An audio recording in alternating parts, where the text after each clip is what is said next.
Hi everyone. This was Minh versus Aran, played on the 20th of October 2018.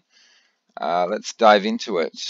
So this is quite a long game, so I'm not going to dwell too much on the opening. We have a Rey Lopez here. I don't think white should take this knight. There's no need. You can take it anytime you want. I would just, suggest maybe trying to get that center going, c3, d4, and get that big center going as fast as possible. Generally, this taking here is only something you want to do if they waste a move playing a6. However, just taking the knight straight out, you're kind of wasting a move by taking the knight, and he's taking back with a pawn. He's bringing a pawn closer to the center, which is going to allow black to build a big center later on, and also allowing the bishop maybe to come out to a6, where it can stop this white king from castling. So yeah, definitely do not like that. Don't just take stuff because you can. Wait until your opponent forces you, wastes a move forcing you to taking it. I mean, it's not going to lose you the game. It's not a horrific blunder. I just think white should be looking to put black under pressure, and a move like c3 is what I really like here. c3 and then d4, and then trying to build a big center. You don't want to play d4 straight away. I mean, you can. It's not, it's still a good move, but I think because black has played this d6 move, trapping his own bishop in, and his knight's a bit passive, you've got the time that you can spend a little bit of time going for the big center rather than just a smaller center. Okay, castles, most of this, yeah, I mean, the pawn's gone to d6, so bringing the bishop out to g7 does make a lot of sense in this situation. Yeah, the engine doesn't like it. It just basically said black lost half a pawn. And the reason is when your opponent does play a move like this early on, the way to punish it is usually to try and just bang off, just open up the center straight away with a move like this. And a move like d4 is very annoying because you don't want to play a move like this, because then if your opponent takes, they can swap queens, so they don't even have to swap queens. The point is you're left with isolated pawn, doubled isolated pawns, and this bishop's trapped in. And if you take with the bishop, you end up losing the two bishops. Knight takes, and you still have exactly the same problems, except now you don't even have the two bishops as compensation anymore. So yeah, d4 definitely would have put black under pressure. Whoops. Yeah, and generally taking is the only way to answer, and it's not like queen takes. It's just very annoying. It's just frustrating having to deal with this. Like knight f6 runs straight into e5, and black is in a bit of trouble. So it's something to remember. If your opponent has already got a way for his bishop to come out, and he goes g6 and tries to create a second way, firstly that's wasting a move, but also it's creating weaknesses, and the usual answer is immediately try and bust open the center. Okay, so knight c3 was played. Yeah, it's perfectly fine to play this. It's just missing opportunities to put your opponent under pressure. Knight f6, d3, bishop g7. This is all just developing. This is good stuff by both players. So you can sort of see the problem here. I mean, d4 in principle is the sort of thing you want to go for, but why play the pawn to d3 first and then go to d4? It's just a complete waste of a move. Now that you've decided on your pawn structure is c2, d3, e4, I would suggest leaving it there and instead trying to find a way to maybe get this knight out of the way and go for f4. And the idea is to go f4, maybe f5 with a king side attack. Alternatively, I like queen d2 because that means the bishop is ready to jump into this hole here, and it stops your opponent chasing the bishop away. Then maybe the knight comes back to e1, followed by f4, and then the knight returning to f3 behind it. If you can get this situation with a pawn here and the knight behind it, you're putting the center under pressure, and you're also looking to maybe at some point push f5, maybe with h3, g4, and a pawn storm on the king side. When your pawn structure is pointing towards the king side like this, c3, d3, c2, d3, e4, attacking, storming on the king side is generally the way to go. Notice that d5 can't really be played because this e5 pawn is under fire. Although maybe there are tactics there. Maybe d5 can be played. It's tricky. Okay, so d4, I think that's a wasted move, and I think black should be quite happy here. He just took, which is good. Knight takes. And then, yeah, just how do we play this? I mean, developing the bishop is the first thought. A move like bishop b7 with the idea of having an extra piece defending d5, so that you can play d5 and try and own the center. Bishop d7 is the other idea. Just defend the pawn and develop your bishop at the same time. The reason why bishop b7 might not be the best is because it interferes with the rook. The rook really wants to sit on b1 on the half open file and make this pawn uncomfortable. Maybe rook here straight away. Oh, hang on, no, that's really bad. This pawn needs defending. Okay, well, c5 was the move chosen, attacking the knight. And I mean, that's okay as well. Just with the pawn sitting here, it opens up these two squares for knights to jump to at some point. And your plan of playing d5 and having a big center sort of goes out the window, and you have to choose a different plan. Knight f3. The engine suggesting knight c6. And knight b5 is also a suggestion. Even knight d5 is being suggested. That is weird. I think the idea there is that the knight is pinned. It's attacked twice, defended twice, but after the queen comes to f3, you're going to win it. So after queen f3, you get your piece back, because you're piling on the pin piece 1, 2, 3 times. Oops. And it's only defended twice, and black can't get another defender. So that's very interesting as well. The move chosen was knight f3. And, I mean, yeah, black now can play h6, and yeah, white, I don't know, the position looks about level to me. Okay, queen e8 was played. I mean, it's understandable to want to get this queen off the pin and put a bit of pressure on here. I'm not sure if putting a queen on a half-open file is a good idea, especially with a rook jumping to e1. This is now uncomfortably placed queen. Moves like e5 and threatening to swap pawns off with discovered attack on the queen is a bit of a problem. But it might be okay. Let's put it this way: the engine doesn't see a problem with it. Okay, bishop takes f6. I don't see, this is a problem that I pointed out early on in the game. I don't see the reason to actually take that knight. Wait for your opponent to waste a move hitting your bishop before taking the knight. Definitely rook e1 is a much better move here. Just defend the pawn, brings in the option of e5, and black has got a few problems here to deal with.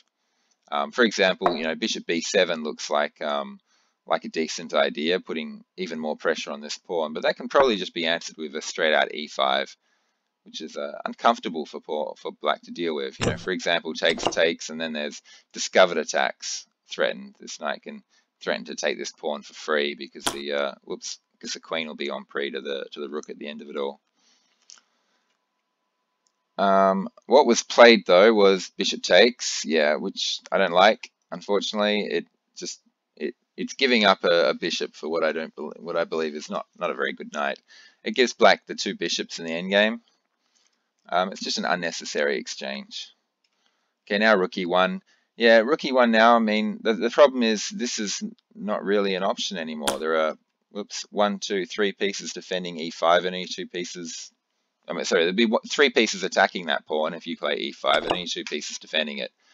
So rook e1 one move earlier with the knight still on f6 would have been great.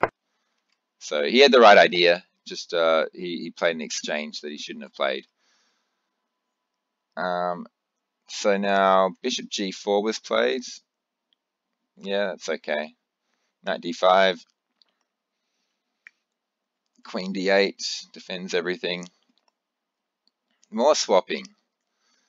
I mean, this bishop's an absolute monster, and it's threatening to take b2, so it's fair enough that white would want to get rid of it. And now c3, that deals with the problem of the queen taking on b2. I'm actually more in favor of playing b3 here. And the reason is because this is on a half-open file. If you play c3 and then the rook jumps onto the half-open file, it's very uncomfortable because you can't play b3 anymore, because then this pawn is in danger to the queen. So working out how to keep your queenside pawns defended can be tricky sometimes, but I really think that b3 would have been the way to go, because that just means this half-open b file is not a thing for black to use. Of course, there's no danger of the queen taking the rook or anything like that. If that was a bishop, there would be. Okay, c3 was played. Rook fe8. That's a strong move. Rook b1.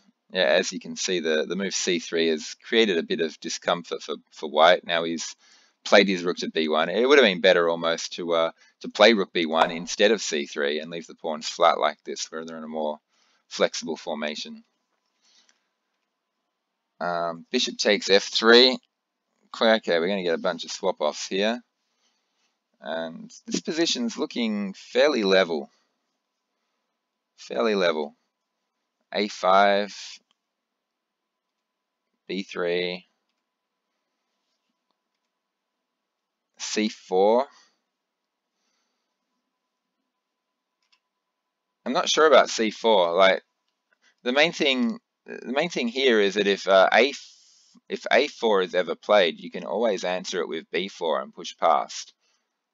But with your pawn on c4, if a4 is played, then pushing past with b4 doesn't look that strong anymore. Maybe it's okay. a4 was played.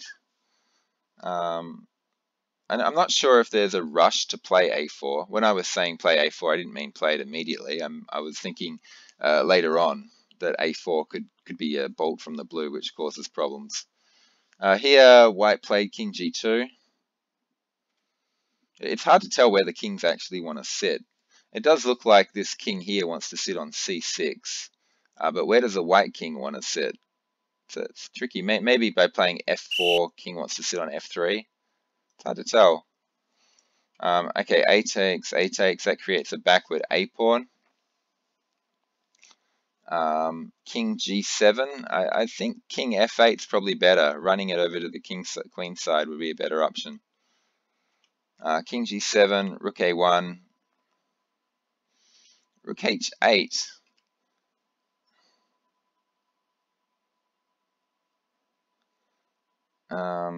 I have to deal with that. Okay, so I just got a message across my screen. Rook a1, rook h8, rook a7. Yeah, so white has now got the a file. Sorry, I'm distracted. That message across my screen has distracted me. Okay, so yeah, maybe after rook a1, something like rook e8 is better. Like, there's only one open file on the board, the a file. So it would make sense that whoever controls that file controls the highway into the enemy position. And I think just giving up the a file like this with rook h8, it's a bit weird. And now, as a consequence, white has now got a decent position. This rook can move into here, and it causes a bit of problem. So rook e7 was played, and then the other rook came along here. I'm not sure about that move there. Maybe now that these rooks are tied down and a bit passive, maybe going for f4 and then getting the king to f3 would be the better way to play. Okay, e1, rook b8, rook b1. Okay, so yeah, so black's countered this really well. Black's put the rook on the half-open b file, hitting the backward b pawn. Rook b1, h5. It's looking fairly drawish, to be honest. h4, f6, rook a3, g5. Black's trying to create a passed pawn over here. Rook h1 was played. Okay, and white's... Oops, that's my alarm. White's threatening to just take this pawn and then grab this pawn here. It's fairly easy. Oh, maybe that's not so good. I'm actually thinking king g6, which just keeps the pawns protected quite nicely. Yeah, ideally you want white taking, and you create a passed pawn on the h-file. So g takes h4, rook takes h4, rook h8. Maybe king h6 is better, or king g6. Defend it with the king. Like, why tie down your rook to the defense of the pawn when your king could just do a better job and your rook is free to roam and cause havoc? You know, if you can play like rook b7 and then get the other rook round to b8, you can double on the backward pawn, on the backward b pawn. Okay, so rook h8, rook a1, rook e5. Interesting stuff. There's a lot of maneuvering going on here. I'm not going to focus too much on it. Looks like they're looking at a draw, but no, white's changed his mind. Rook a6, g5 check. This is looking very drawish now. It's a bit of a fortress. Neither player can really make that much progress. A move like f4 is kind of needed at some point, I think. Rook c6, rook f7, rook f4. Once again, f4, I think, is the way to do this. That'll probably force rook g4 and a swap off of rooks. Let's actually have a look at it. f4, rook g4, takes, king here. f5, takes, king f6. And this position here, yeah, well, rook g7, and then, yeah. So in this position, white ends up a pawn up, but he's got double pawns here, and this rook is kind of silly. That's probably drawn as well, but I can understand why black might want to instead play rook g6. I know this pawn is on pre. Okay, no, f4 I think was the way forward for white in this position. I think definitely f4 and actually going into this line would have given white the best chances for a win. And here white's a pawn up, but the double pawns probably means it's dead drawn. But it does give white maybe a choice. You know, maybe this rook can swing around and get round to the other side of the board, and these pawns, you know, white might be able to work these pawns up the board. Rook f4 was played instead, and king f8. Okay, so king h3. This rook might want to consider charging in now that one of the problems with enemy rooks is if they get in round behind the pawn structure, the pawns become very weak. And the danger of this rook getting in behind and maybe nabbing the f2 pawn or nabbing the b3 pawn from behind is hard to deal with. So I would recommend rook g1. I think puts white under the most pressure. Okay, rook g6, rook f5. h4. I mean, the idea is if the king takes and the rook does infiltrate. So what black was actually thinking in terms of infiltrating his rook. Rook h5, king e8. Once again, this rook can get in behind and maybe steal these pawns.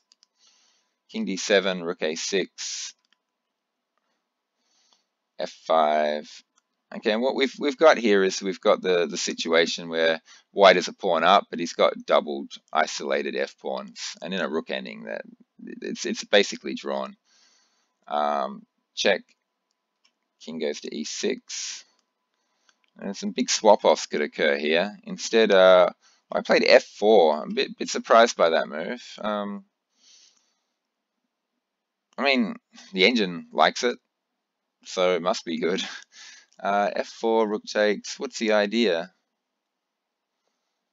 I guess the simple idea is take this pawn and then your opponent doesn't take with check. I don't know, it's getting... Oh, okay, the idea is you can't take this pawn because you get mated. Okay, yeah, well, what was my brain thinking? I'm a bit distracted at the moment. So f4 means that there's no mate threat, and now the rook is safe. The rook can safely take on the square here. Okay, yeah, so f4 is very clever, actually. And now rook takes f2. Rook goes here, king e5. This is getting very scary for white. This king is trapped on the edge and this king is central. Somewhere along the line, white's entire plan got messed up pretty badly. And this f5 idea from black was very strong. I really like this idea. It was a great idea. And yeah, takes, and then yeah, maybe here instead of going for rook f4 and trying to steal this pawn, that was a mistake. And instead, white should have just played f4 and defended it like that. It's hard to see how any progress can be made. A move like rook g1 is a pain. The rook gets in behind these pawns and can actually, or just sit there actually and threaten stuff like rook here. You know, there's probably a draw there. I don't know. So, no, there isn't because the king can go to g4. Okay, so let me just keep going. Rook h7. So in this position, yeah, white's got himself into a lot of trouble. Black is doing very well. And it wouldn't surprise me if there is a forced win. In fact, the engine just found it. There's actually a forced win in this position due to the fact the king is trapped on the edge by the rooks, and this king is incredibly active. Now in this position, black has a very simple king f4, and the threat is just mate here. And how do you stop that? There doesn't seem to be a way to stop it. There is no way. It's unstoppable. Just looking at it, there's no way to stop this mate. King f4 is just a win for black. In here, white could probably play rook c7 or rook c8 or something like that.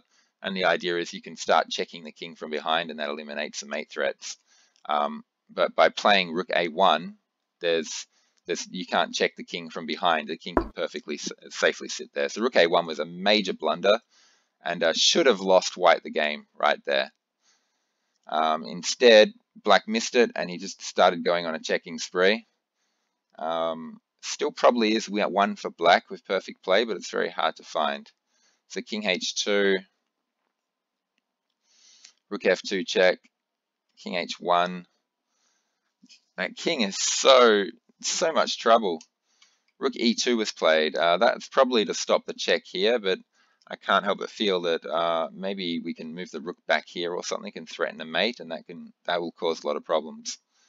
Rook f3 apparently threatens mate and forces rook a2, and then this rook can grab this pawn here, and this is should be a winning position for black on account of the fact that his king is so active and it can just run in and grab this pawn and end up with two passed pawns in the endgame, two united passed pawns with a win. So see how black's using the mate threat to steal pawns. Unfortunately, he kind of messed it up. Rook e2, he was so worried about this check, but that check was something that he wanted to have happen because it's chasing the king to where it wants to go. Okay, so rook e2, rook b1 was played. Once again, I mean, rook e3 now threatens the mate, and this rook has to jump in the way to stop it. And then we go check, and then we grab a pawn for free. So black can grab that b pawn for free, but he missed it. He played rook e4 instead. And after rook b2, you know, there's no longer the check and then grab the b pawn sort of idea that was there a second ago. King f4, rook c8, rook e1 check. Even here, can black win this? I think king can maybe hide in here and head over to these pawns. The idea is you trap the king on the edge and you send your king over to the other side, and your king and rooks working together should be able to nab these pawns and win the game for black. It looks like black is hell-bent on checking this king a lot and trying to get some sort of mate out of this position. But I think all he's done here is he's chased the king towards the pawns, which he doesn't really want to do. Rook g6, king f2, and rook eg1, threatening to threatening a skewer. So it's a clever idea. Rook f8 check though puts a stop to that idea. King e4, and then king e2 was played, and the idea was that he can interpose and stop the skewer. Rook 1 g2 was played. Rook f2 was played. And now this is a win for black. All black has to do is trade the rooks off and then run his king over to here to these pawns, and he's going to win. He's going to win this pawn. There's no way this rook can keep this pawn alive. Once the king gets to here, the rook will have to go down to here, and then whoops, and then the king just hops into c2 and then grabs the b pawn, and then probably grabs the c pawn not long afterwards. Yeah, so this is just winning for black. Yet around about here, the moves stopped making any sense. There's only a few more moves added, and they don't actually make any sense. So I'm guessing some sort of time scramble happened at this point. And somehow, don't ask me how, white won. This is a one position for black, but white somehow won it. I'd love to see how that unfolded. Okay, so a very long game, very complex rook ending. I skipped over a lot of things to try and save some time. I think there are a few lessons in there that can be learnt. I hope you all enjoyed that game, and yeah, goodbye.